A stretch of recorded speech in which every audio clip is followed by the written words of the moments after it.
This is just the best part of my day. Nope, scratch that. Reverse it. My grandma and your grandma sitting by the fire. My grandma told your grandma, I'm gonna set your flag on fire. Talking about hey now, Hey now, hey now, hey now. I go one day. Oh, Jacques Finade, Jacques Finade. Look at my king all dressed in red. I go one day. I bet you $5 he'll kill you dead. Jacques Finade. Talking about hey now, hey now, hey now, hey now. I go one day. Before you logged on, Jessi Kat and Happy I Pride. were just talking about Facebook. We were just talking about, like, can you believe we used to be on Facebook? Multiple times a day I was on Facebook. I was updating my status. I was doing quizzes. Yeah. I was doing games. And I was now, poking people. Farmville. Yeah, Poking. Do you Farmville. remember? Oh, Maybe this is yeah. only a regional thing, but do you remember Pieces of Flair? Like Yeah, literally no, like yeah. Office Space, but you had That your was own early. little, like. Yeah. It was early. I was into the Pieces of Flair. I remember I had an Adam Lambert Pieces of Flair on my Yeah, board. I was at my, you know how like people would have computer rooms. I was at the like computer station in 2008 because I wasn't allowed to have a Facebook yet until high school. And so I was on my friend's and we were like looking at her Pieces of Flair and she was like showing me.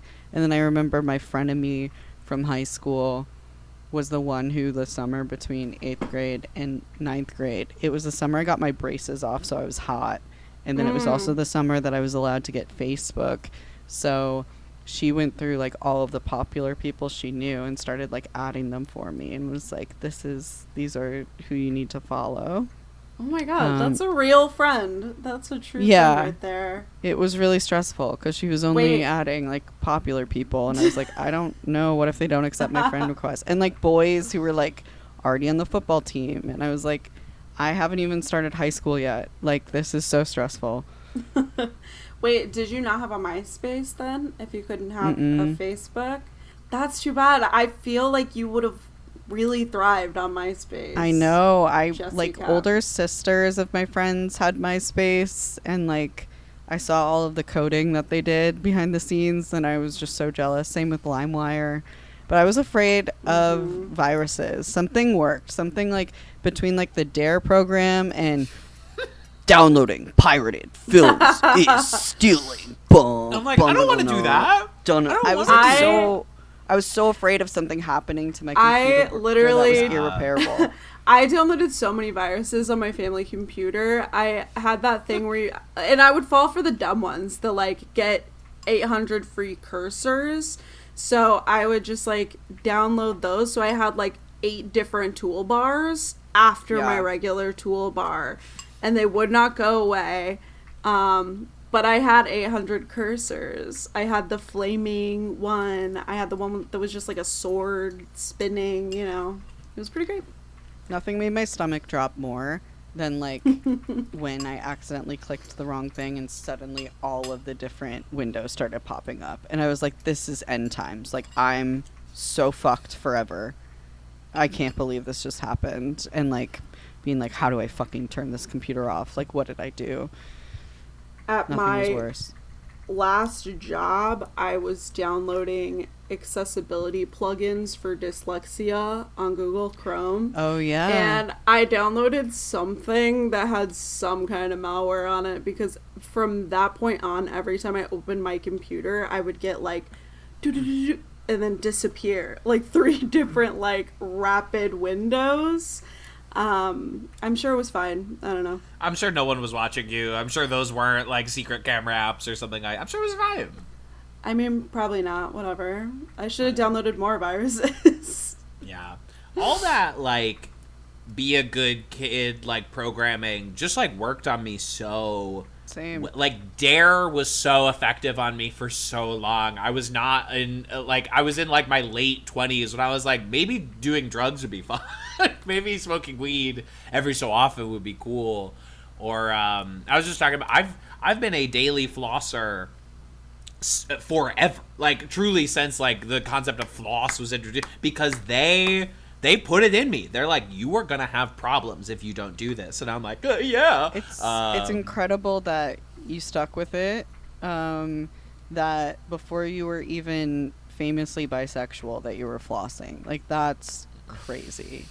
Okay, is that a new stereotype? Hold on, I gotta take some notes. Okay, I have to sit funny. I have to order iced coffee. Flossing is now a bi stereotype? I just don't think straight men are taking care of their oral hygiene. Oh, unless yeah. they're like, I mean, in any way fruity. People must have known, I think the members of my small town when I was growing up could not like conceptualize bisexuality, but certainly there must have been signs that something was going on. Like, I sometimes around the apartment, like, I'll catch myself singing like Borderline, Madonna's Borderline, and then I'll like notice that I'm doing it, and I'm like, honey, your gay boyfriend is singing Madonna again. How your like gay devastating boyfriend is at it again. You're How bi for bi, devastating. right? Yeah, bi for bi, bisexual pal or couple. Yeah. Happy How Pride. devastating must it be for like young bisexual boys to be bullied for being gay? It's like, I'm only half gay. I should Come be half on. bullied. You should only do a little Passive bit aggression. to me. Yeah. Yeah. Passive aggressive bullying, the feminine kind of bullying, the psychological warfare between women. I feel like that's the kind of bullying that should happen to bisexual men. Is not like the scary, like, calling you a faggot and throwing you in a locker, but instead the psychological warfare that happens between women. That's what They should be saying like, you confused me, and then like knocking my books out of my hand, and that should kind of be like the end of it, Have you and your girlfriend been like doing like trying to be like, we're bi, we look straight but we're bi? Have you been doing like, we're gay on Pride Month behavior, or are you we're just making sort a of, like, lot of TikToks where we're like, we need to talk about how no one thinks that we're bi. No, I think she's gay and I'm gay and it works, you know what I mean? It's like a lavender marriage, but like we do have sex, brag. You know what I mean? It's like it all checks out. I have a podcast about Julia Roberts. There were signs leading up to it. Yeah. I wonder because I like on June 1st I got a text.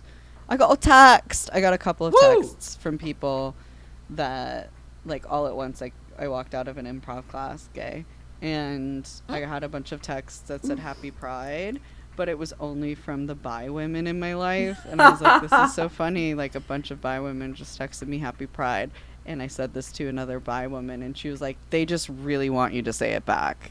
Like, they're doing that because they really want to be recognized for being bi. No one says it to me. I was like, that's so fair, because these are all bi girls with boyfriends. Like, I was about to say, all the bi girls bringing their boyfriends to Pride, and they want points. They really want me to say Happy Pride back. Happy Pride, say it back. No, And do you say it back? I'm sure you do. Well, that's nice of you. That's very because I need to perpetuate it. Like, if their boyfriend's shitty, sometimes they're not. But if they are, I do have to kind of hold it down as like, you're still valid. There's still a way out. Like, I need to keep that door open for them, even if it's in vain. But there's a few out there, and you know who you are probably. I'm keeping that door open for you, just in case you're ready to leave. And if it's when you're 40 and you have the kids that you want, that's fine. I don't care. I'm patient. But the door's open. It's never too late. They don't need to, like... You can be bi at any time. And you can be bi in the way that, like, you leave your straight husband and go for another bi guy or a trans man. Like, I just mean when you're ready to depart from the straight man adventure, I'm keeping that door open for you in a non-judgmental way. Yeah, pretty fly for a bi guy. You can be like Christopher Plummer beginners, and you can like be gay when you're like 70 until death. You're like just really hit it like all the way. You know, you can be gay whatever you want. You can be gay for pay.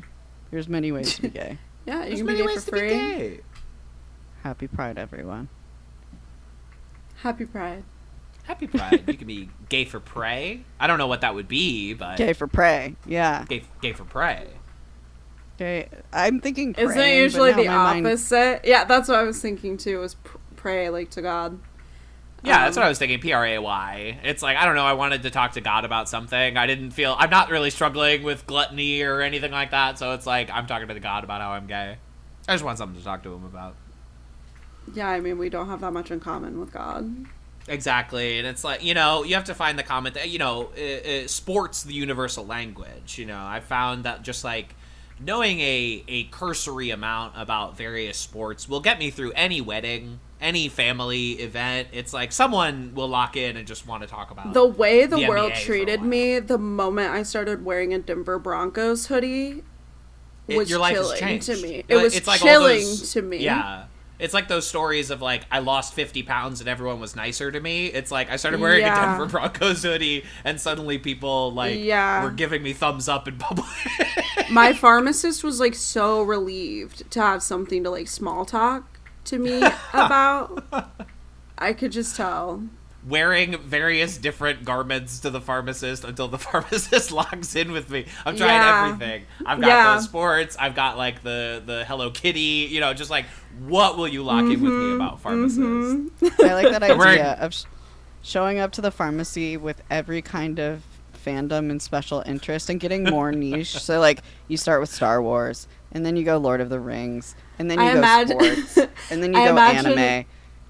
It's like a makeover sequence and like a 2000s tween movie, and you're just like coming out of the little booth where they do the shots like in a bunch of different outfits to see what turns their head. Yeah, what turns heads, what checks all the boxes. They're type 2T. I've been watching Love Island. I have a lot of thoughts only because. Do you ever watch the American one? That's the one I'm watching, and then I'm having the UK one in the background. But I'm a little too tapped into the American one, even though it's bad and pretty unwatchable. I'm very tapped in. A girl from my hometown of 2,100 people was on Love Island US like a few seasons ago. I'd have to look up which one she's on. Maddie McClanahan. And it like ruined her family's life. I'm sure. Yeah, I talk in depth about how I can't be on a reality TV show to anybody who will listen to me talk about it, because I'm like, they really want you to have an awesome relationship to your parents. They want you to like tell the other people like, yeah, like I'm really into family. I want 4 kids immediately. If it's a dating show, they want you to be like obsessed with your family, want 4 kids.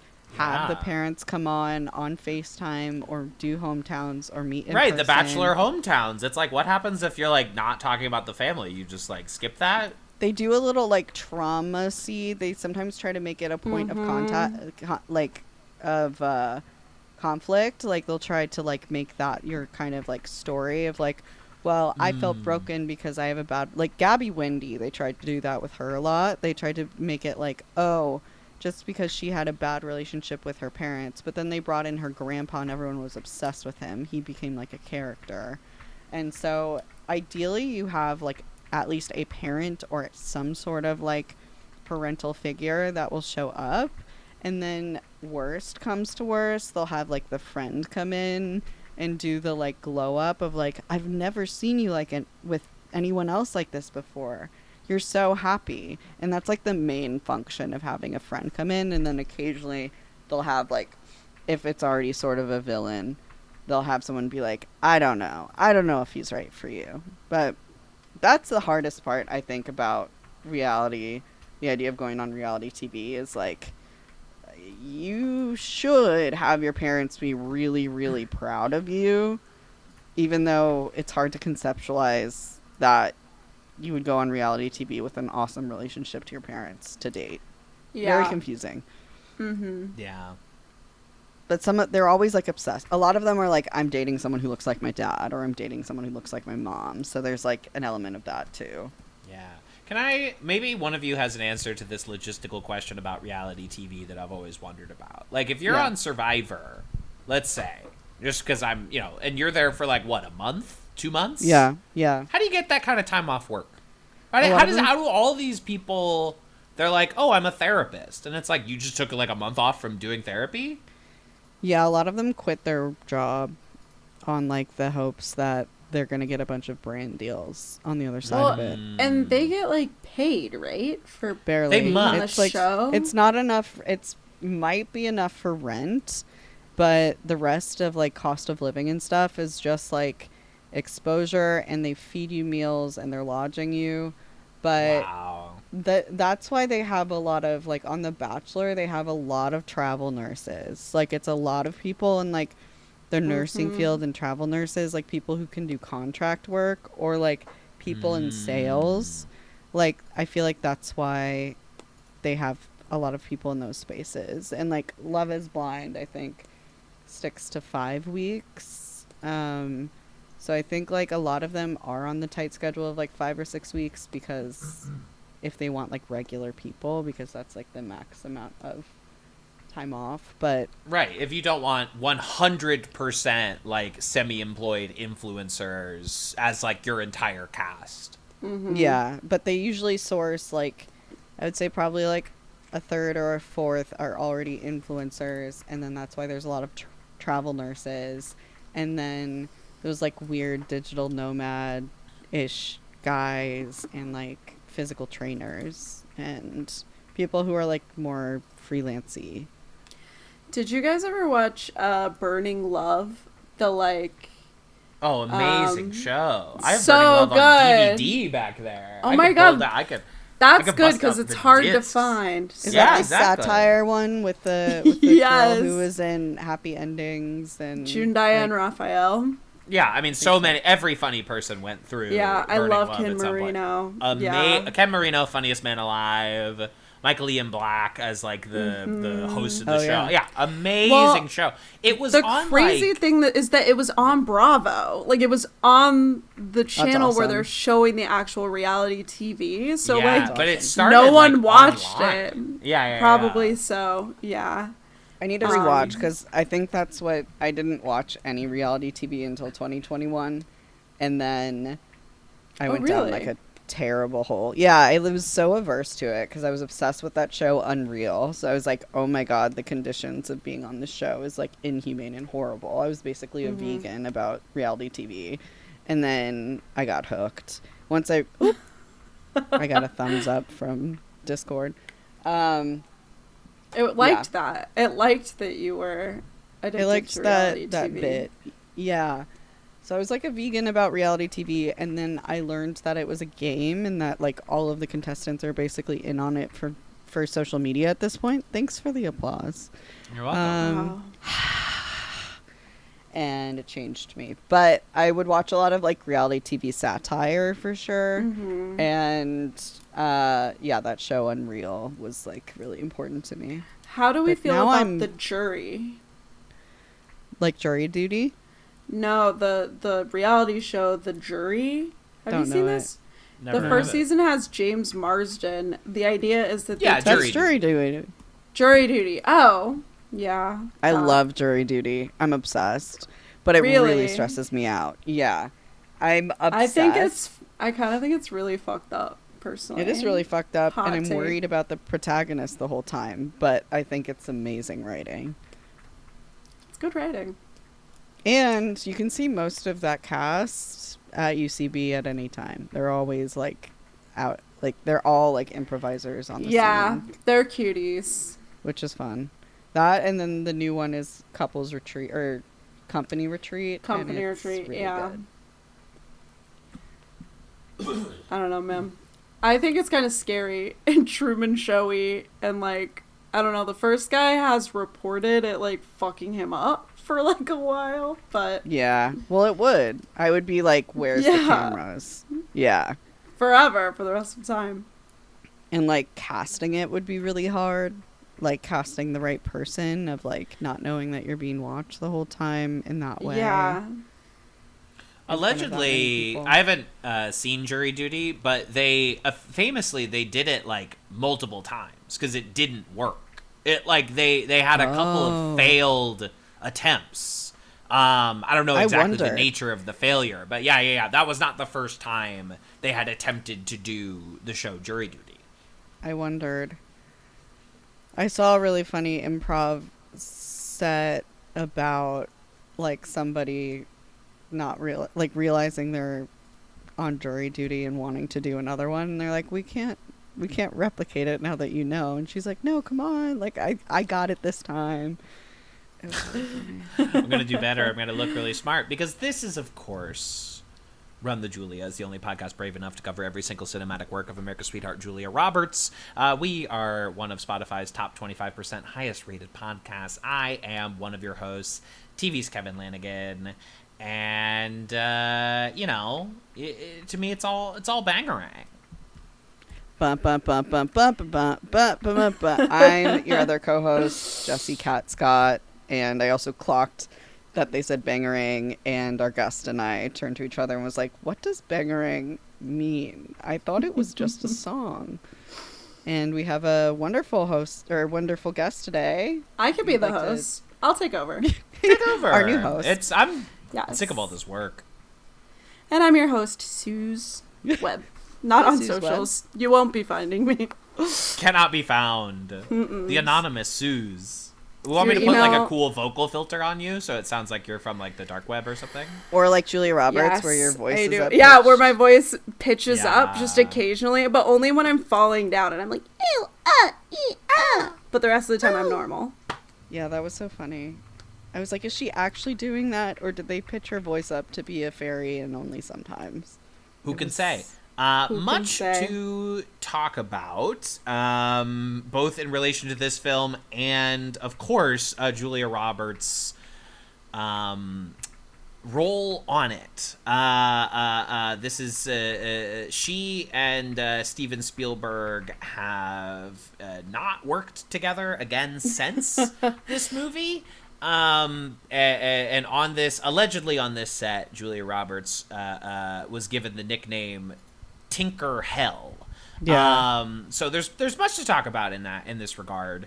But yes, of course, as you will have seen from the title of the episode, we are here to talk about Steven Spielberg's, ever heard of him, 1991 family fantasy adventure movie that is almost 2.5 hours long, Hook. But as we often like to start on this show, let's talk about our histories with the movie Hook, for anybody who would like to begin. I don't remember I just know that it was somewhere in the back of, like, I feel like my memory of it is that it was watched on VHS last. I think that's like my memory of this movie is whatever was imprinted. I think I saw it more than once, and I think the last time I saw it was on VHS. So it's been a while. So it's been a while. It's like DVDs were probably new on the scene. Saw it analog, no streamers, no Netflix yet, anything like that. And yeah, there were a couple of things that like imprinted on me for sure, that I was like, let's see if I can remember anything else in here besides the like very small little pieces that my brain remembered and liked. And it was, I think I had the thought when I was younger of like, what is this like watching this as an adult, and now like as a miserable adult, because like adults were always advertised as like miserable workaholics, and so I was always kind of like, am I gonna lose my whimsy, because I was like really really obsessed with fairies and believed in them until I was way too old, and so I always had this fear that I would like become that man. So it was interesting to watch it where I'm way closer in age to the dad than I am to any of the children. Definitely. This was a movie that is very potent in my brain because it wasn't one that I owned on VHS, but my cousins had it on VHS. So I only got to watch it on like very rare special occasions when I like went to their house and they weren't sick of watching it. And I remember watching it with them, and my aunt was very touched, specifically by like the Lost Boy children. Like was making a very big fuss about how cute they were and like almost crying basically when the little one's like, there you are, Peter. Like, I don't know, it was very weird. So that kind of made me think, like, should I be like feeling very deeply about this movie? And then I did. And oh my gosh, Jessi, I forgot to tell you this when we were watching the movie, but it came back to me, this memory that I had found the like book novelization of the movie. Remember when they used to do that? They would just like make a book version of the screenplay, and it is, and I had found it at like a used bookstore or something. It was ancient, and I remember thinking I was so excited to read the book that the movie was based on, and then being pretty disappointed to discover that it was kind of just the same thing. I was too young. I remember those with like Star Wars movies. Like I remember boys in class during like reading period would be reading like that kind of book, and I'm just like, those don't look very good. They're not, strictly speaking, very good as works of literature. I have one on the shelf behind me. I have the novelization of the movie Dick Tracy. Haven't read it, but I was just curious for children.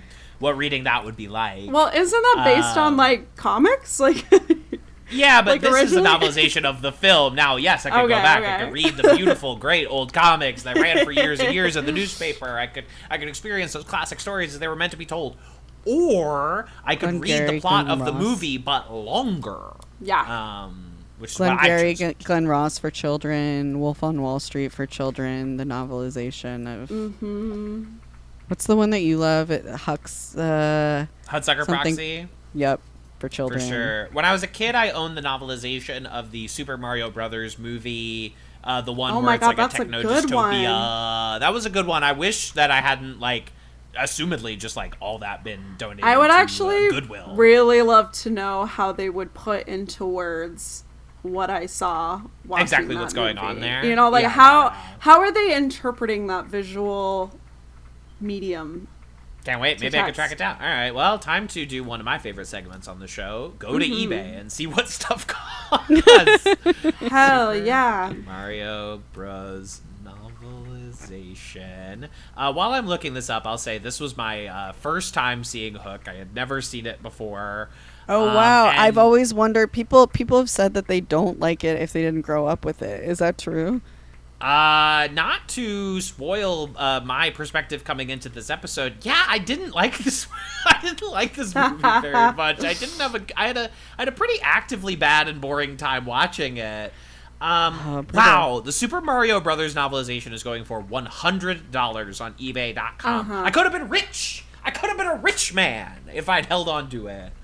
That's like 3 dinners I could have had. Why are they gatekeeping that knowledge from me? I know. Like, how do they describe the Goombas in the book? Because there's no describing it with words. I know. Let me in. Oh, I guess I'm sorry. This person is asking for $100, but they haven't sold it. You know what I mean?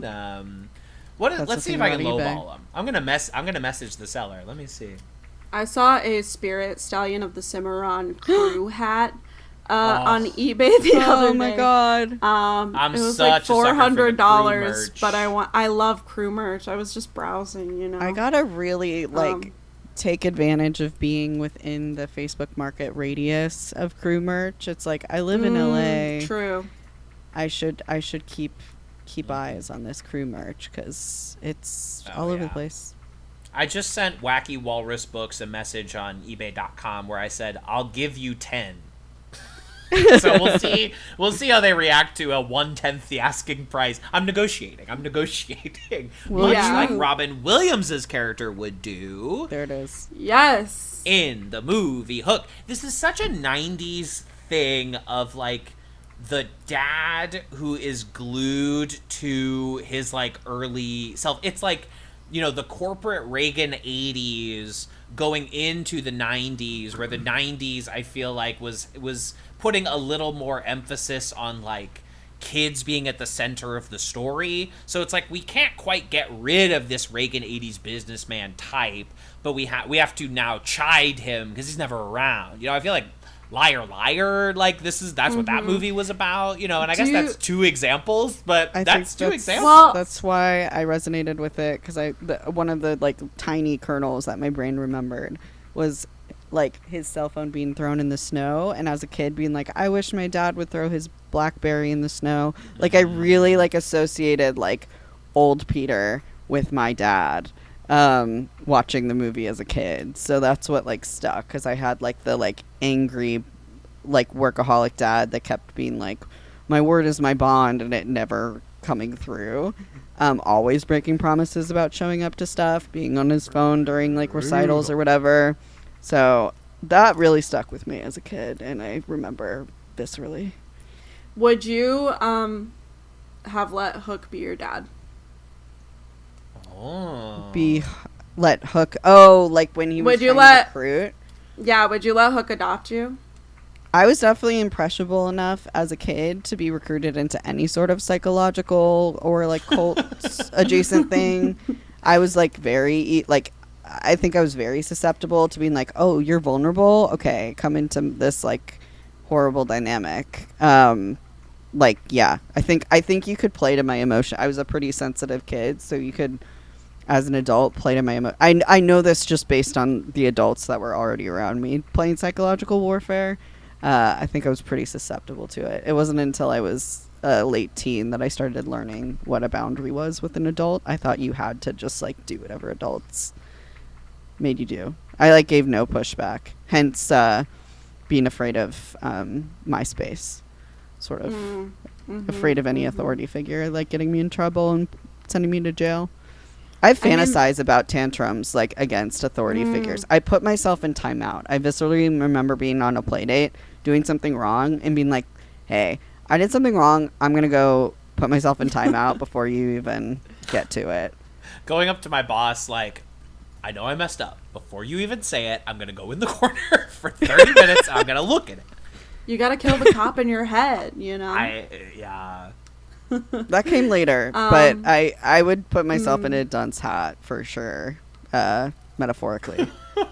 I think if I was given the kind of validation that Jack got when he was put on the shoulders after hitting a magical home run, and like all the pirate bears are cheering for him, I'd be like, I do belong here. Yeah, yes, I like pirates, like Pirates of the Caribbean, sexy. Though I did turn to Suze, and the second I saw a pirate wench, I went, so that's me in every lifetime. I have always been whatever wench, whatever Western tavern woman. Anytime that's represented in media, I'm like, that's where I would have been in this story. I'm always in a corset, terrible makeup, being brassy, being like, what do you think? Like being like overly sexual for no reason in a children's movie. That's sort of like where I live. You're where we like see like a little too much booby, you know, than we're used to seeing. Like yeah, me just like rejecting like, hey, like children, I'm not corrupting children by being a sexually liberated wench. Like that's sort of my, like in Aladdin when the like women in the window are like, no, like that's sort of where I exist. I'm sorry, can you run that back? Can you run back what the women in the window were doing? They at the beginning of one their little refrain is like like a shrill sort of scandalous woman. I'm always like scandalized by that song because right after that the woman says, I blame parents except he hasn't got them. Rude. Yeah. Absolutely stoning his ass. Just absolutely getting Aladdin's stupid ass. TV's delivering Kevin Lanigan, exposition. Would you go to Hook? Now?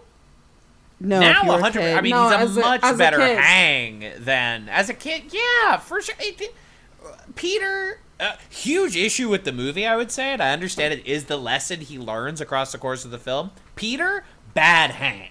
Peter is not fun to hang out with. But I think, and I'm wondering how y'all would end up on this. Obviously, you are just so much more used to this movie than I am. I just think Robin Williams, you know, an actor who I enjoy, a funny man, someone who, after he died, people came up to me and said, like, hey, are you okay? Even though I'm like, yeah, I have, like, a normal relationship to Robin Williams. I'm not, it's just, but I think he's fundamentally miscast at the center of this movie. Yeah.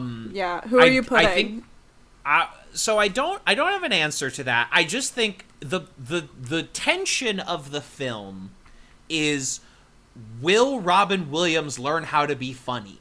And it's 1991. Like, we know, yes. The answer is yes. He's Robin Williams. Like, he's going to be Genie next year. He's been Mrs. Doubtfire. You know, like, there's no tension to, will Flubber. Robin Williams learn how to cut loose? Honestly, if you swapped our leads, if Peter is Dustin Hoffman, the most tightly wound man in the universe, and then you have Robin cutting, you know, I think Dustin Hoffman is wonderful in the movie, but like if you swap it, there's instantly way more tension, and Robin gets to have fun the whole time, and then we get to learn. Oh, we're watching Dustin Hoffman learn how to have a good time for the first time in his entire life. You saying that makes me really wish it would have been like a Sinners scenario where we had Dustin Hoffman in both roles. Ooh. So it's like a kind of narrative mirror. Well, they did that. They did that in Sexy Peter Pan, which is what I call 2000's live action Peter Pan. They had I think it was. I think it was double the adults, you know. It's like the dad is Malfoy. Hook and right. That's what I was. Yeah. They kind of do that in the cartoon too, like the Disney cartoon. It's like the character design's not the same, but I think it's the same voice or something. But I love the idea of Dustin Hoffman Peter Pan. I will also pitch to you Martin Short. I think you could do it. Whoa. Oh my God. I'm a Martin Short appreciator. I am as well, although I think you're running into if Martin Short as Peter, I think you're running into the same sort of thing. It's like, well, yeah, I know Martin Short knows how to be funny. I know he's a funny little guy. I feel you're saying like a dramatic actor. I feel like he can play sort of like angry, curmudgeony dad. Right? I think he could. It's the same thing with the tension to me of like, there's no tension to the idea of like, will Martin Short learn how to be funny? It's like, yeah, I'm pretty sure. I'm sorry. Feedback from Wacky Walrus Books. No thanks to my lowball offer of $10. So I will not be acquiring that novelization today, sadly. That's really funny. Just a cool no thanks, and I appreciate his honesty. Or, I'm sorry, their honesty. I can't assume Wacky Walrus Books is a man. Walrus is a pretty, like, man-coded animal. It's got the mustache is really, That's so tough. Jason Isaacs is who played, I think, in Sexy Peter Pan. He played both the dad and Hook. And now, who's sexy in that Peter Pan movie? The child? Child playing Peter Pan? It's the child. At the time, it was the child. Like, when you grew up in that age, you're like, he's hot.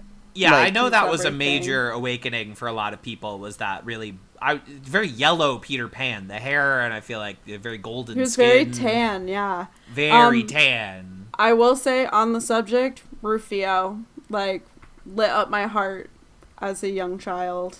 Yeah, I loved Rufio. That was a classic. That one was a classic for people. Was very classic. I've been hearing my whole damn life about this Rufio guy. People are always talking about Rufio to this day.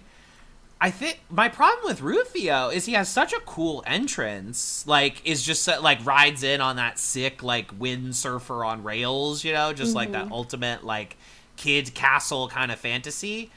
And then he just like doesn't get to be cool for like the rest of the movie. He just gets to be like jealous of Peter Pan. Yeah, he sulks a bit. I will say he's pretty over-designed also. He just looks so much different than the other Lost Boys. Yeah, of course played by Dante Bosco, who would go on to be Zuko in the Avatar The Last Airbender franchise. Okay. Among other things. But yeah, these Lost Boys, they trouble me. I think being an adult, I am confronted with like, what is the reality of these children?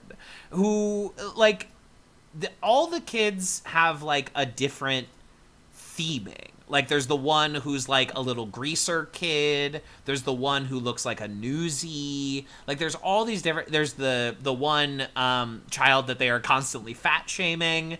And it's like... So, were they plucked from, like, different time periods? From, like, different, you know, points in history? And I'm worried about them. No one's taking care of them. They're so dirty. I don't feel bad for them. I don't know, but I was excited to see that skateboarding hit Neverland. It was kind of funny to see that skateboarding somehow made its way to Neverland. That was fun. I think skateboarding maybe originated in Neverland and then they shared it with us, you know? Perhaps. Here's my question. They're all children. You don't age in Neverland. But I was talking to Jessi about that. Like, Peter escaped to Neverland, or was rescued by Tink, I guess, when he was, like, a minute old. So, like, do you age up to a certain point when you're in Neverland? Or were they taking trips back to Earth for a while for him to age up to 12? I don't know. Same with all these kids. Like, where'd they come from? Yeah, it's kind of like the, you know, X-Men, like Wolverine. Like, Wolverine has healing factor, and that's why he doesn't age. But obviously he aged into being a middle-aged man at some point. Of course. Yeah. Right. So it's like, what's the story there? I agree. So there's it a raises lot, some questions. There's It a does. lot They need to within- clarify the rules. Right, it's not like Twilight, like, I was bitten as a vampire when I was 17, so I'm 17 forever. Tuck Everlasting, you know, like, I want to know a little bit more about the rules. I want a little more Tuck Everlasting in here. I really, like, I did have a lot of questions, but then I regretted a lot of the answers as well, because I think everything they did with the relationships in the real world was, like, so fucked up and weird that, like, I just wish they had found any other solution. It just made me, like, really concerned about Steven Spielberg, because it was like... Yeah. The Tink, Fablemans not to really be- cast this in, like, a very interesting light. Like, Yeah. not to be- retroactively. Not to be woke, but, like, Tink grooms Peter as a baby. Yeah, because to- she's grown. In Neverland, so we already have that question of, like, how did he get to boy age and then stop? And then Tink is in love with Peter once it's, like, okay-ish. So how old is she forever teenager? She doesn't seem like a teenager. She seems like a grown woman. Confusing. And then Wendy, played by Maggie Smith, who has just stayed old forever. She just reached a certain age and then she just stayed there. That was crazy to see. Yeah, I looked it up and she was like 50 and they were like, you're the oldest woman in the universe. And no I one's guess ever been older than they you. put her in 51 years old. She was very convincingly in, if she was in old makeup, it worked because she was very A lot of convincingly it. old. Yeah, She looked super old, and then she stayed that age until she died. She looked Right. the exact same age. It is So- wild that this is like 10 years before Harry Potter. Like, Correct. she has not yet been McGonagall and would not be for a long time. So then Wendy adopts Peter, but insinuates that they were in love as children, and then when she ages, she adopts him, and then he sees, like Jacob from Twilight, sees his future wife sleeping and is like, that's who I'm in love with. And then they get raised sort of as step siblings together and get married, and the grandmother, she becomes the grandmother to him, sort of, and he doesn't remember. So everything about that, there had to have been a better way. Like, for some reason we were cool with, like, Luke and Princess Leia being siblings. Like, there was something going on in these children-ish movies where we were just like, yeah, it's fine.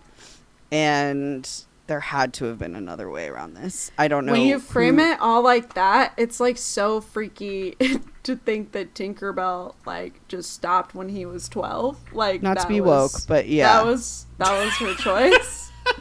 Not to be woke. Not to be woke. Not But to be woke. Tinkerbell, I have some questions. I have some questions about the ethics of yeah. Tinkerbell.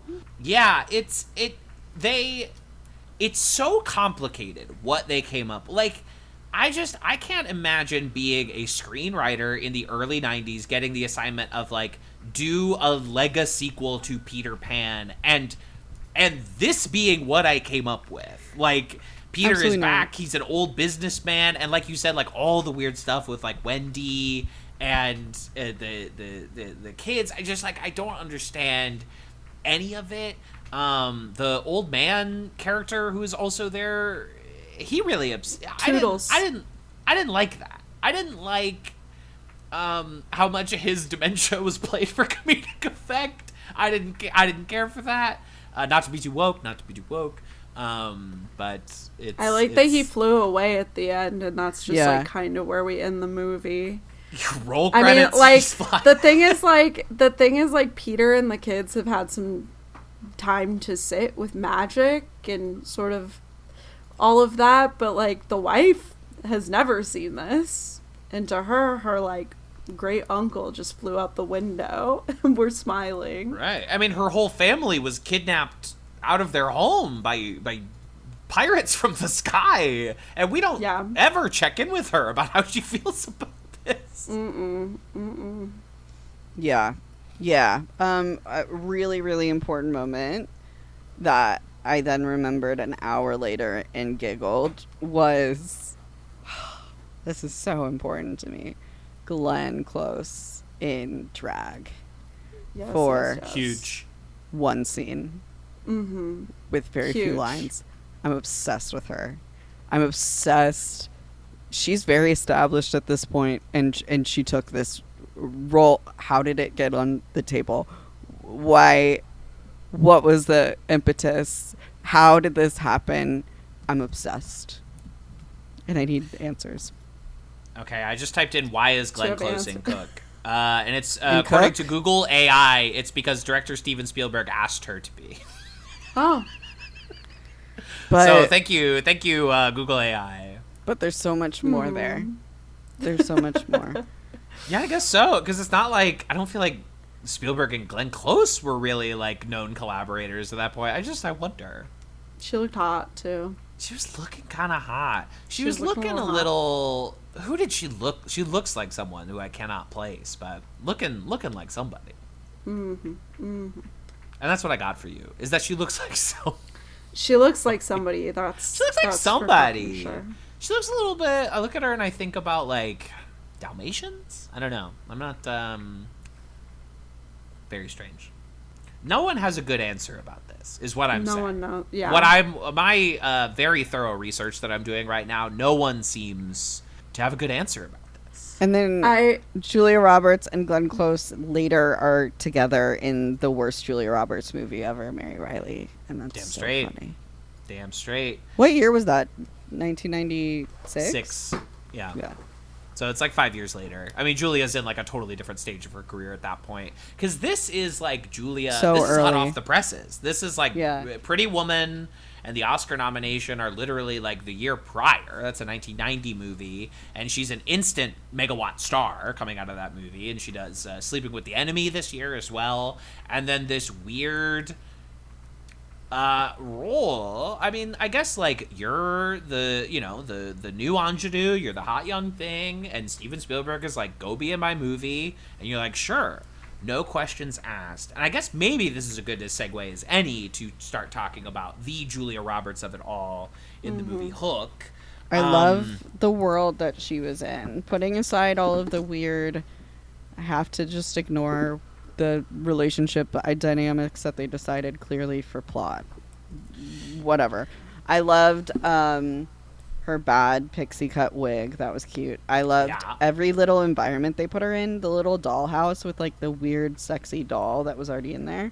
I liked her little like gold bird's card nest vanity. kind of thing. Mm-hmm. I liked her strange ball gown. I liked her flying around and everything. I've always loved Tinkerbell. I think Tinkerbell was one of my favorite. I think it was like Ariel and Tinkerbell and maybe Jasmine were like my favorite Disney darlings. And she was a much more like dynamic Tinkerbell than the one in the movie who just sort of like doesn't have lines and grunts a lot. And so I feel like Julia was like a really fun, and I did not remember her as Julia Roberts, probably because I was a child and didn't really distinguish actors that way. But I do remember thinking she was like a little old to be like she wasn't a kid. But I love that role of Tinkerbell. It's a role I would enjoy playing. I think that the Tinkerbell effects were really effective, actually. Like, I think it looks pretty good and convincing most of the time. Yeah. There was one shot where I forget what it was. It was like Hook. It was at the beginning. Hook was like threatening Peter on the ship before he tells him to like go climb up and touch the kids. But there's this shot where they sort of like shift the foreground into place, and all that shit with Hook is happening in the background, and you see Tink kind of like sneaking behind a bottle, like preparing for shenanigans. And it was just, I don't know, it made me a little emotional because I was like, this is such a fun, dynamic, like rich shot. I feel like we don't see stuff like that as often anymore. We were it was so talking about warm and like it was good. Yeah, throughout the whole movie, Suze and I were just like, remember when they made movies? Like, remember when a big set, a red carpet rolls out on the stairs, step by step. Bob Hoskins casually kicks a wheel and a bed comes down from the ceiling. You know what I mean? Crazy props. Like, I was and telling also just the Jesse- shots. There was lighting. There was like warm pink lighting that was constantly happening. Like, when they were on the plane, when they were like everything was like, and it wasn't too bright. It was just like, there was lighting involved in the movie, and it was lit, and that was cool. I was telling Jesse that every set built on a soundstage of this caliber should be preserved forever for me to go play in it. I want to play in Neverland. Yeah, I wanna feel walk like around the Willy pirate Wonka, the early one, would be a fun one too. Yeah, I mean, with the big crocodile, where the ending made no sense to me, but that like big crocodile was so cool. There were a lot of plot choices that didn't make sense. There was a lot of world building that was very fun. Wait, this isn't on topic to Julia, but I just have to highlight my absolute favorite scene in the film, which is where Dustin Hoffman's Hook and Bob Hoskins' Smee have a sort of talking Hook off the ledge moment where he's threatening to kill himself because life has lost its magic. I found that very relatable and very funny. Yeah, the melodrama. When suicide is played for laughs, it can go a lot of different ways, but this one was a little funny. I love a melodramatic villain. I love because usually Captain Hook is queer coded, so I do enjoy sort of the flamboyancy of a flamboyant Hook is like one of my favorite things to watch. Absolutely. Impossible to read gay subtext into this Hook, though. I mean, him and Shmee were just like, you know, they're just bros. Just guys, two guys who are always intimately touching each other and discussing their feelings. They're cracking open a little goblet with an umbrella in it for a nightcap. Like, that's just guy the boys. stuff. Open Not a woman. Cold one. Not a woman in sight. Not a woman to be seen in this movie. There's a lot of earnest children in this movie. I will say Spielberg is really good at casting an earnest child. If you want to cry over a child actor's performance, like he's tops, because between the like silly girl just singing on the ship for no reason, the like "Where are you Christmas" like little song that she was singing into the wind, and then the like "There you are Peter," and then like the little kid at the end when he becomes the next Pan. I thought it was sick that he got to be a bowling ball. That was so fun. That was amazing. That was so cool. And Thudbot. Lots of earnest children looking at with wonder, with big soulful eyes into that Spielberg face, like looking up, mouth slightly agape, big eyes. Yeah. It's the classic, and it's all over this movie. I do, and of course, talking about the cinematography of this movie is shot by Dean Cundey, a great cinematographer. Here's a selection of titles from Dean Cundey's filmography. Back to the Future, The Thing, Who Framed Roger Rabbit, Hook, of course, Death Becomes Her, Jurassic Park, The Flintstones movie, Apollo 13. He was doing it. He was a guy who knew how to do it. Well, there's a really fun sort of like Dutch angle on a ship shot with Shmi that like Shmi was sort of steady, but like the whole ship was sort of like turning, and that was cool. There was just a lot of like fun cinematography plays just to be fun, which like I feel like we don't see a lot anymore. It's like always to be like it's deliberate, but like now I don't know, like then it was sort of like, oh, we're having fun with film. Even a subpar Spielberg movie, and you might not think this is one, but even like a subpar Spielberg movie, you're still going to see like bravura camera work. You're still going to see like, oh yeah, this is why this is the guy. This is why like we have sat at the foot of this man for 50 years because like he can do shit that nobody else is up to doing. I don't know if either of you have seen Disclosure Day, the new Spielberg movie in theaters. Great things. I thought it was interesting, but at least, like, again, like, even in that movie, which, like, I have plenty of problems with, like, there are scenes with Emily Blunt in the car where, like, I've never seen the camera do this before. I've never seen, like, just these subtly elegant, like, camera shots of people driving at this level. I mean, he's still, like, he knows how to cook. Okay, I might go see it. The kitchen. AMC A-list. It's an A-list for sure. I'll text you off cam if you want to go. Sounds good. Yeah. I don't know. I can't promise you'll like it. It's very divisive, but I think it's worth seeing. I think that 100%. It's worth seeing. But I also Googled. I Googled how many teeth Julia Roberts has. She has the normal amount of teeth. It's just the way that her mouth. It's her like jaw and mouth is shaped to show all of them. Like you can see her back molars. You can't see mine. I think she just has like a wider, like you can see those back molars the way that it's like framed. Yeah, she has just like a wide mouth, not a particularly like large mouth, but like wide mouth. I have the opposite. I have like so many teeth missing, and they've had to rearrange it to look straight. And like my mouth is so small that if the other ones had grown in, it would have been like impossible. So I have the opposite of a Julia Roberts smile, and that's okay. Yeah. There's lots of Julia Roberts smile in this movie. Go ahead. Oh, no. I was going to say maybe like a Paul Dano smile. I feel like he has like a small, cute pout. Come on, baby. Give me that Paul Dano smile. The Paul Dano smile. Me too. Paul Dano not in this movie. Julia Roberts in this movie. Now, obviously, none of us were on set for Hook, right? I mean, I was not born, and I think I'm the oldest person here. So, who's to say how one earns a nickname like Tinker Hell?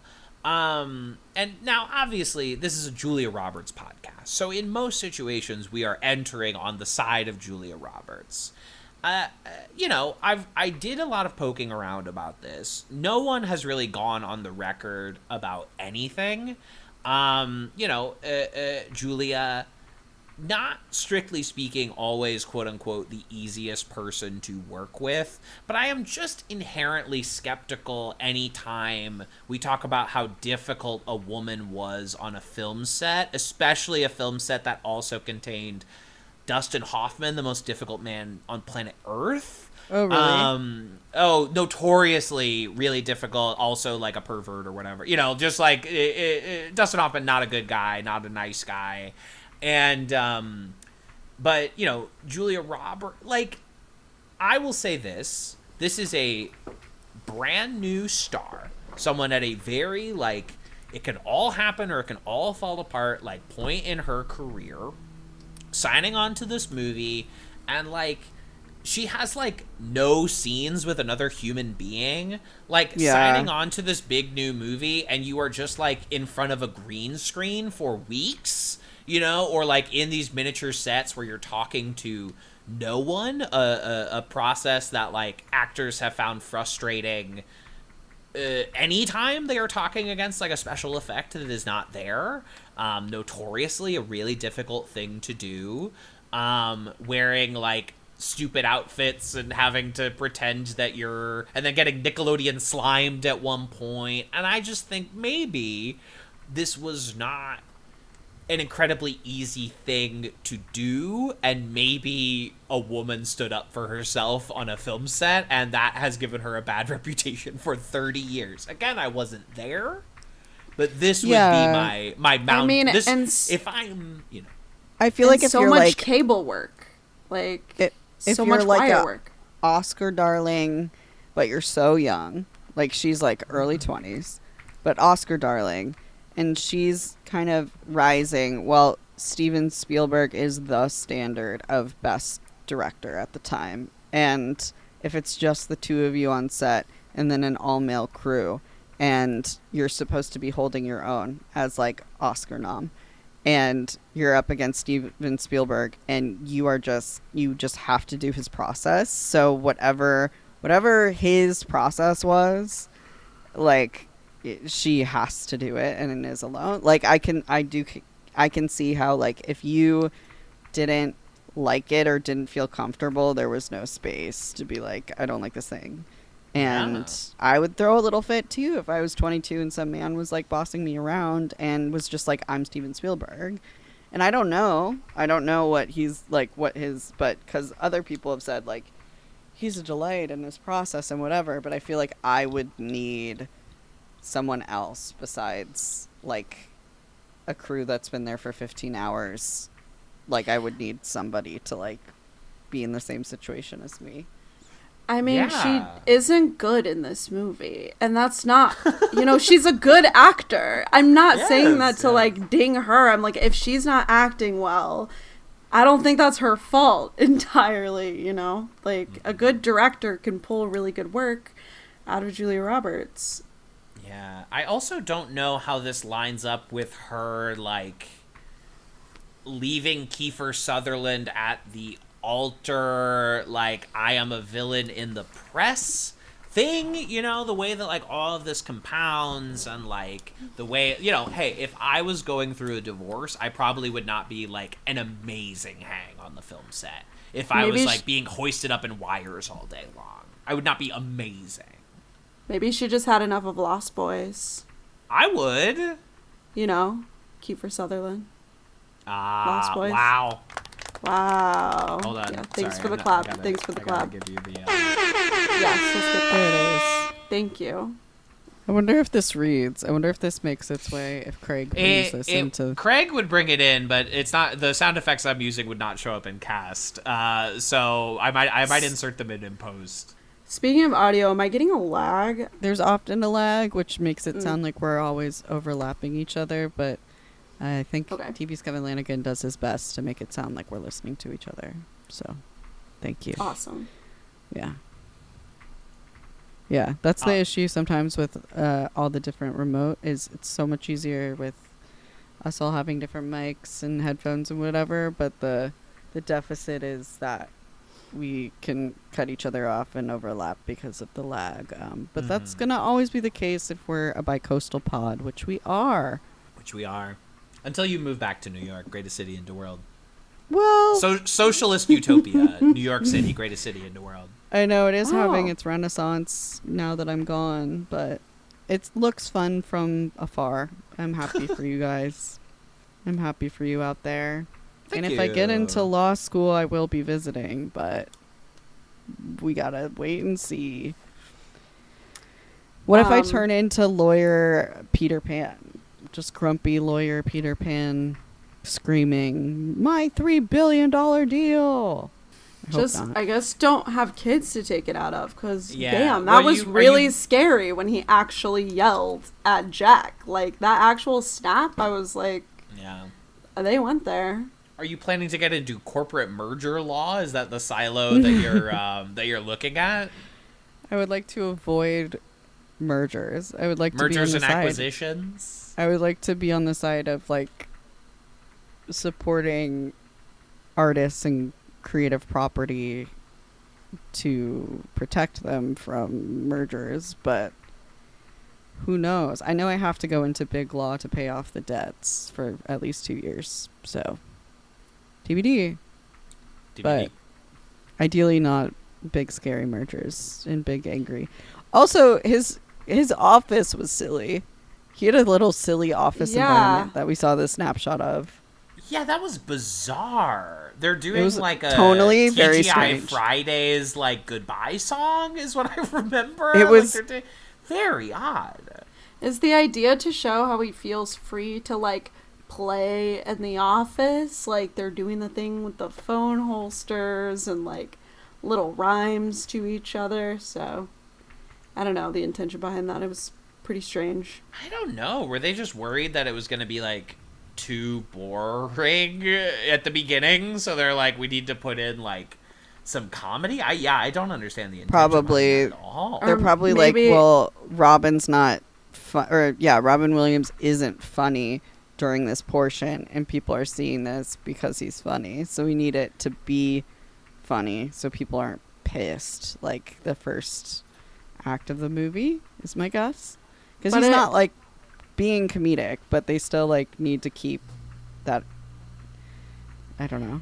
It makes him seem a little more cruel, though, in the long run, because you're like, oh, you're dicking around with your pals at the office instead of like, rushing to Jack's baseball game that you're already late for.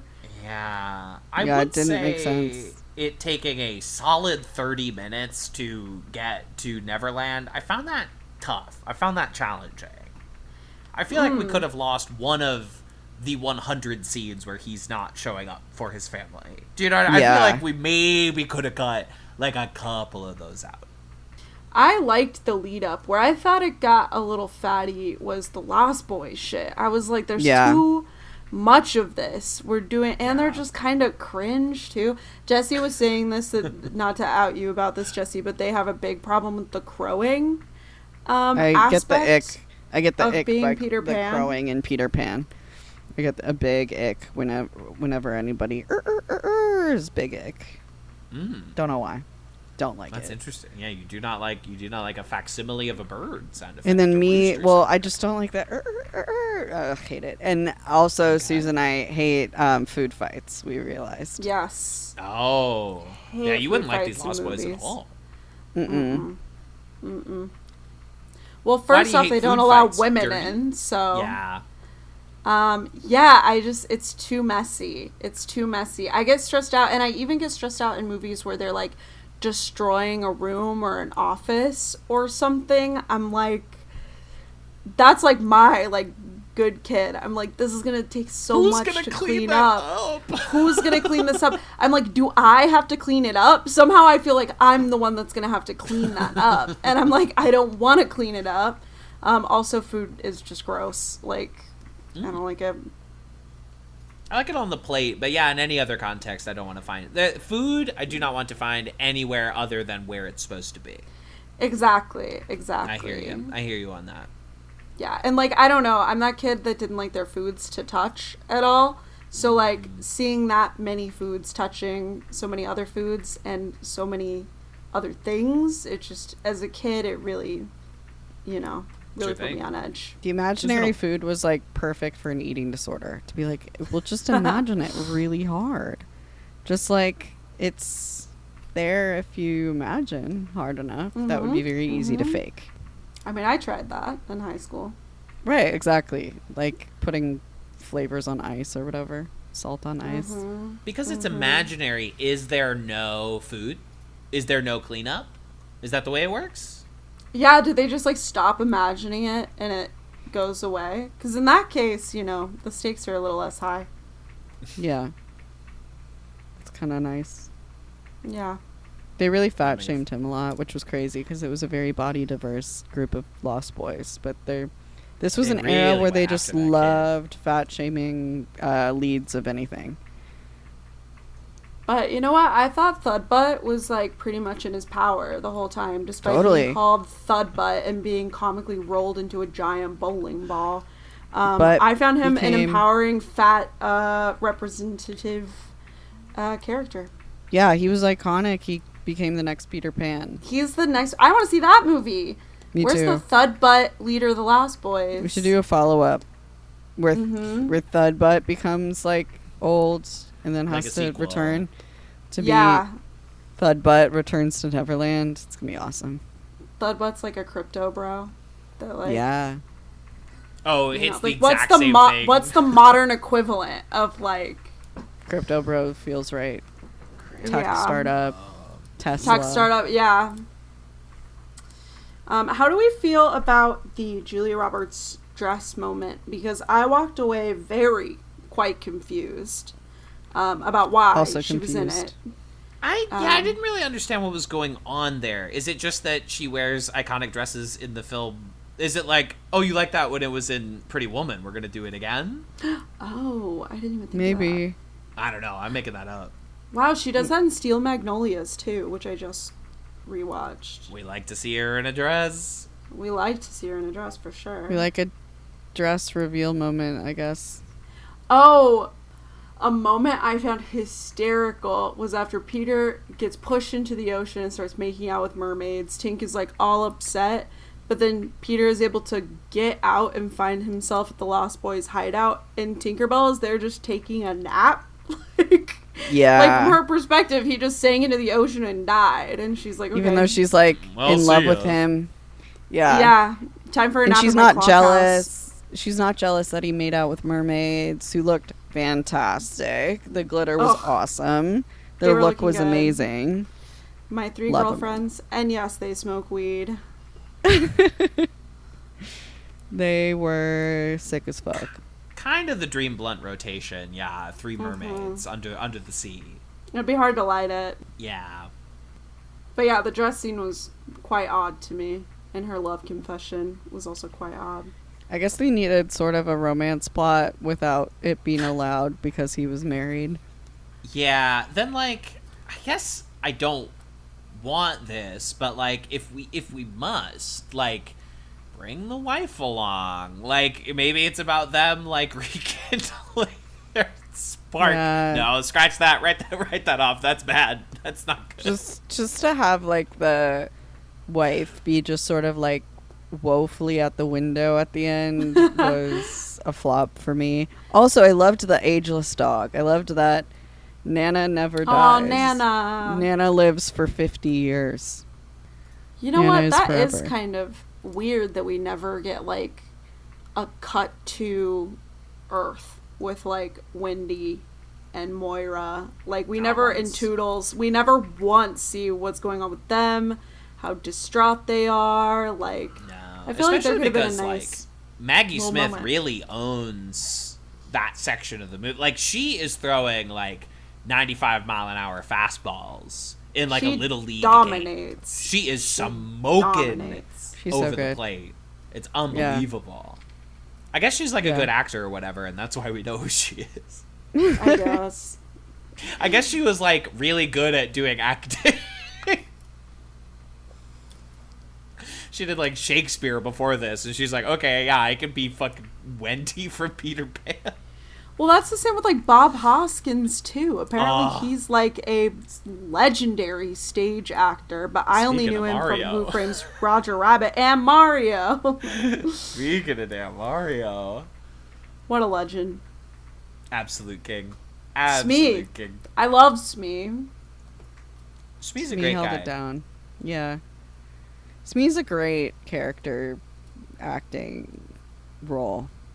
You can really Yes, like milk a definitely. good Smee if you try. There's so many different levels you could do with Smee. This was a very like gruff kind of seaman Shmee, but obviously there's like Seaman. the original Disney Shmee who's kind of like Seven Dwarf-y. There's like a lot of different levels Oh you can do my with God. Smee. I Who just are the other remembered iconic another stupid plot was the baby tram just falling down a hill and the mom never finding. That was very Tim Burton coded. Yeah, it was. You It know, was. the little vignette of the baby getting spirited away by Tinkerbell. Nothing about when we were in the real world, they just went, I don't know, and just like threw a bunch of strings around, and we're like, we'll just, I guess this goes here, and we'll call it a day.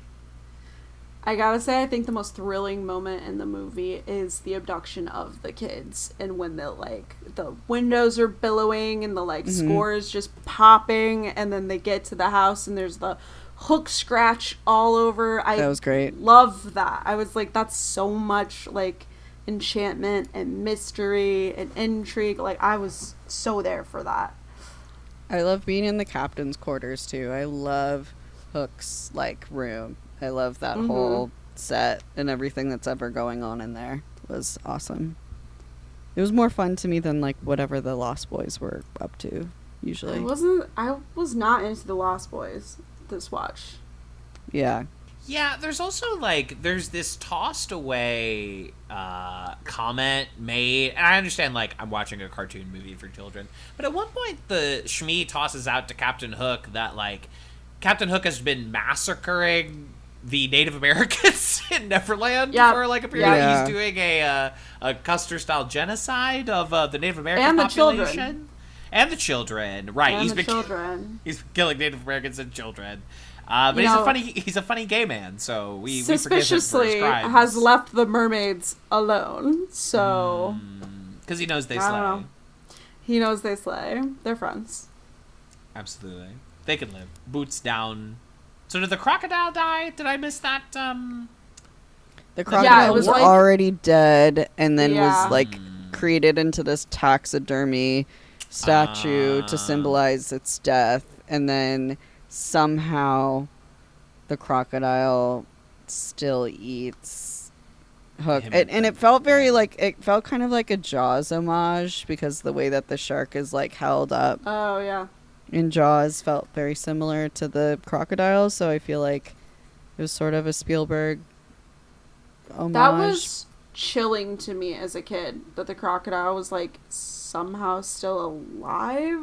Yeah. It's stuffed, it doesn't move, but it somehow sucked him up into its mouth and ate him. That was another 30-minute meeting in the writer's room. There was a couple of things in that movie where it's this was a short meeting that they went, okay, fine.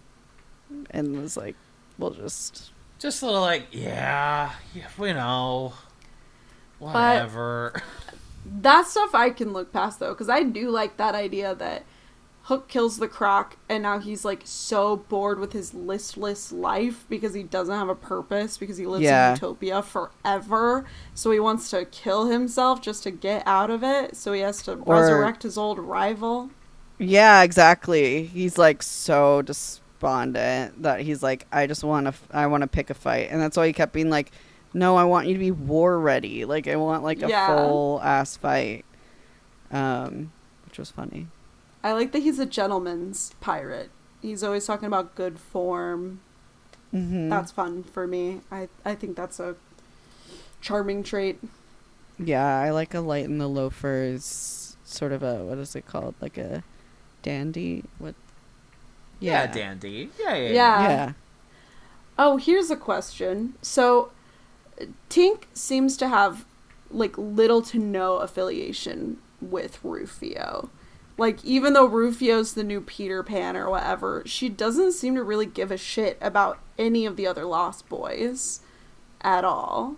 So I'm what's she been doing here? Yeah. It's kind of like a dog whose owner gives it away or something. It's never gonna quite bond to someone else again. I don't know. Interesting.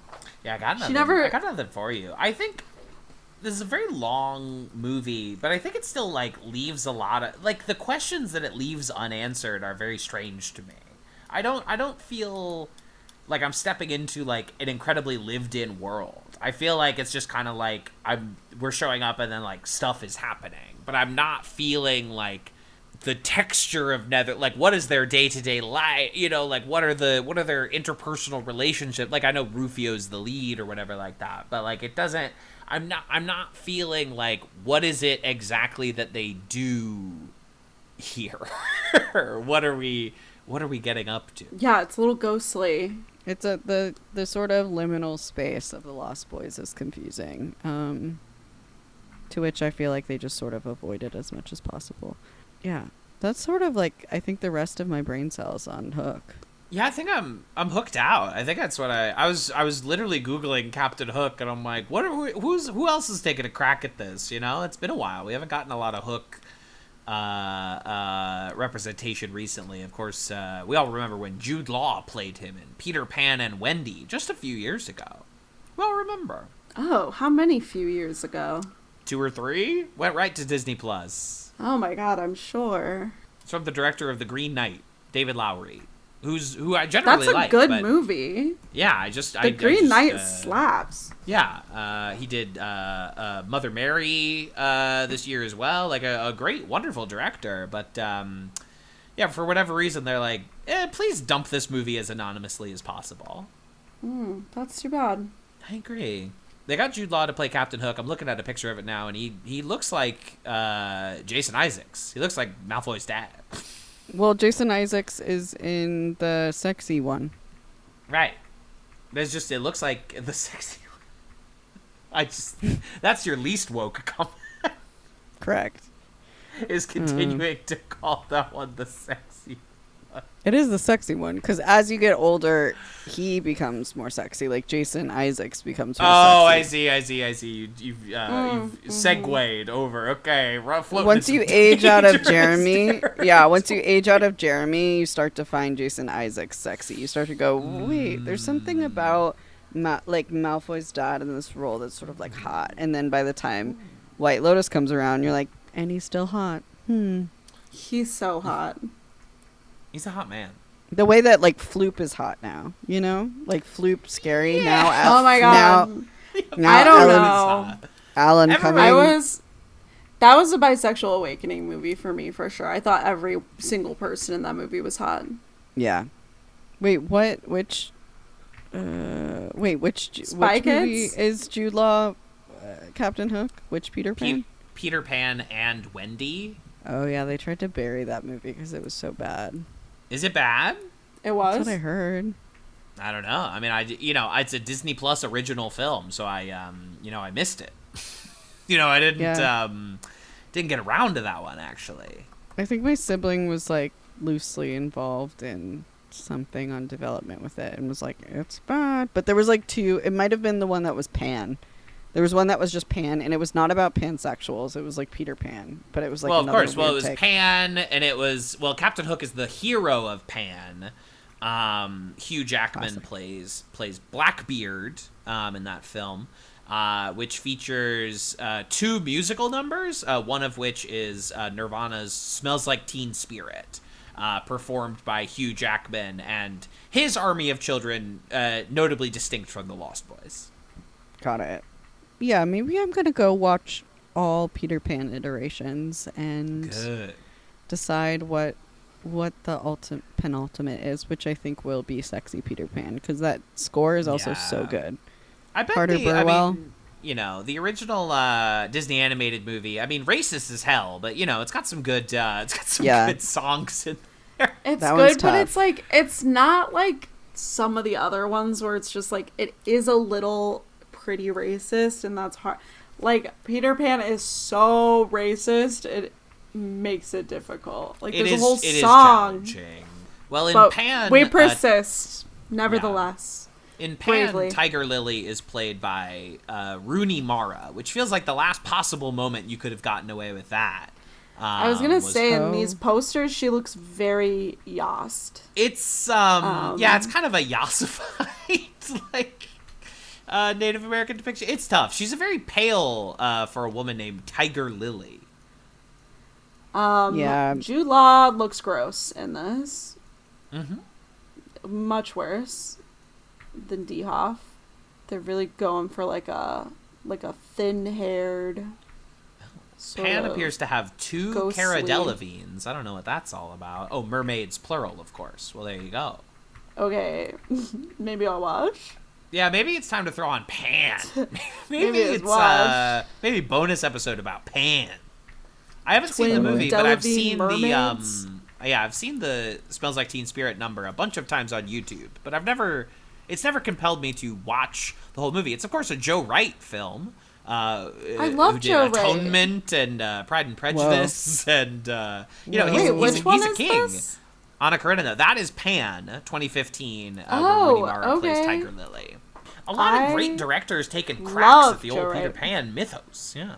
I feel like that looks and bad, Alice in though. Wonderland and The Wizard of Oz are all like good classics. Just these like to public try. domain things that we can keep taking swings at. Why not?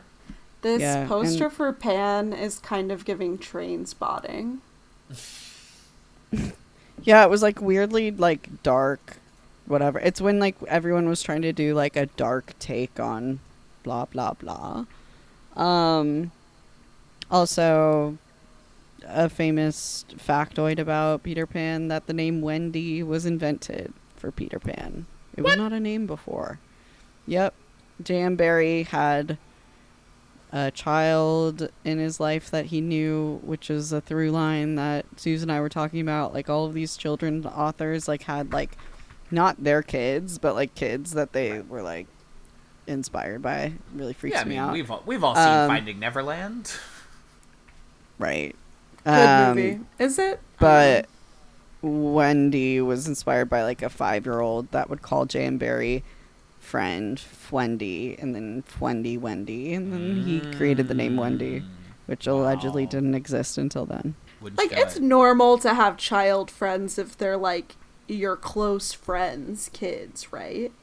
Yeah. Which is the premise of Finding Neverland. I can't testify to that Yes. movie's accuracy with reality, but that is what they're going for there. I don't Yeah. know. When they explain Lewis Carroll shit, they really kind of do make it seem like she's just a girl in the neighborhood this guy started talking to. Yeah, no, the Lewis Carroll one is tough. That shit's bad.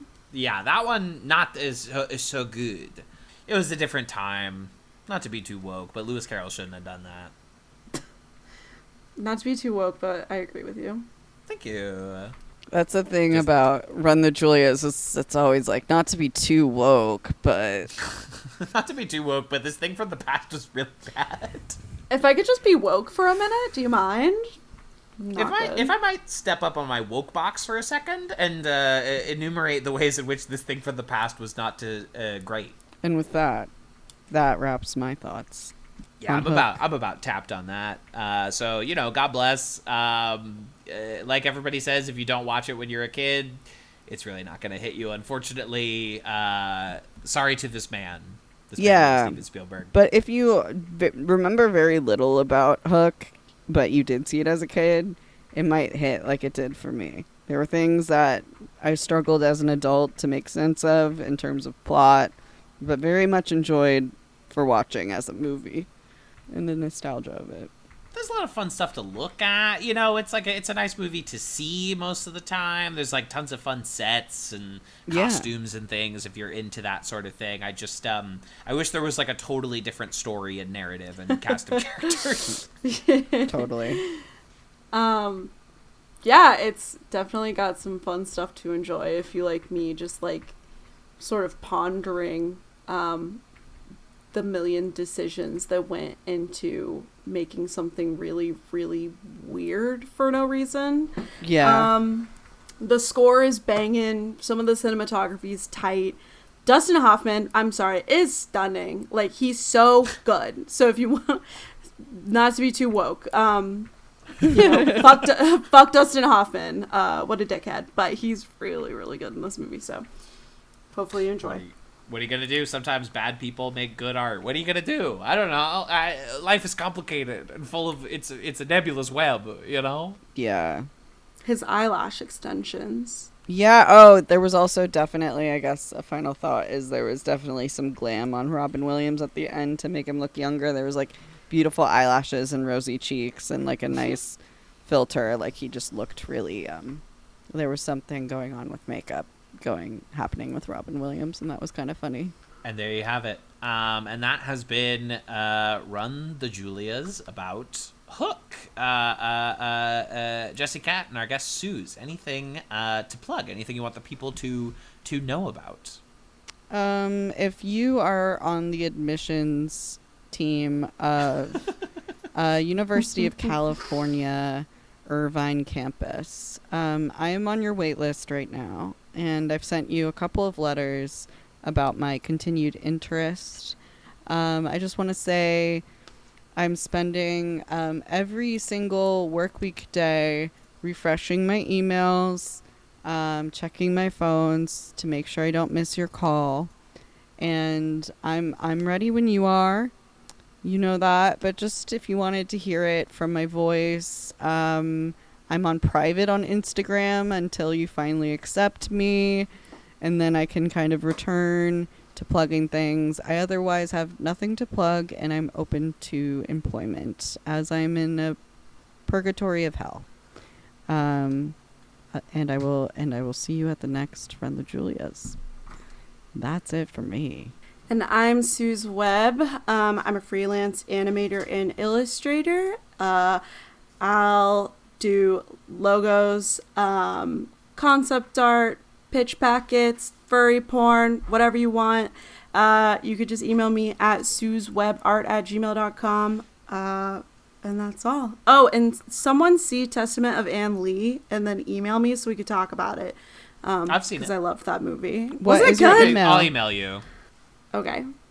What's your Thanks so email? much. Also, you're on Letterboxd. Oh, I said it. So I said it. Oh, and I'm on Letterboxd at just Suze, I think. Or Original Snood. I don't remember. fuck yeah. Hell yeah. And of course, Hogs to Slop is the other podcast that I got going on. Enjoy us talking about movies and other media that it's easy to judge by its cover, but maybe you shouldn't. And tvskevin.substack.com. Every week I send you a short, funny little newsletter that you can read while you poop. And that is my intended audience. So go check that out. Right now I'm not charging anything for that. And we'll be back next time on Run the Julias. We haven't really nailed down what we're doing next. I guess we need to end the season 3 conspiracy season at some point. It's been a very loose connection of films and a loose thread line for a while. So I don't know. Maybe we'll do conspiracy theory. Maybe we'll circle back to Flatliners. I don't know yet. We'll eventually have a award show for the That's right. Smileys, our nominations. So that'll happen right around when we wrap season 3, which will probably Perfect. be in the next 2 or 3 months. I would say by autumn, get ready for the Smileys. Until then, tune in. Until then, tune in, because you never know when we're going to drop that shit on you. You never know when we're going to fucking let you have it with our little award show. Until then, may your thud butts be round. Fuck yeah. Lies, lies, you're telling me that you'll be true. Lies, lies, that's all I ever hear from you.